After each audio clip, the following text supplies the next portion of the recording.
sa 24 oras. Ako nga pala si Haniel Benedict S. Madayon. Ako po si Sonny Christmas Kaapay. Ako po pala si Alexander Ziquel Messi. Isang lalaki ang binaril at napatay ng mga suspect na riding in tandem sa tapat mismo ng isang kainan sa Quezon City.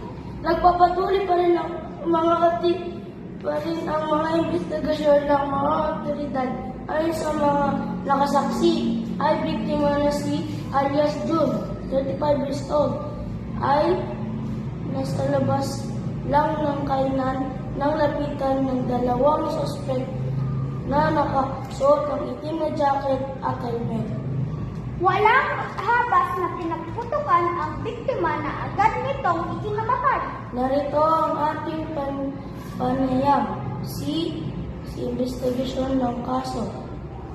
Sa ngayon, tinitignan natin ang anggulo ng illegal drug trade o personal na alitan. Tinitignan na rin natin ang mga CCTV footage sa paligid para matukoy ng plaka ng motor. Yan ang pahayag ng ating kapulisan. Patuloy na nakikipagtulungan ang barangay para mabilis na pag-resolba sa kasong ito. Maraming salamat at magbabalik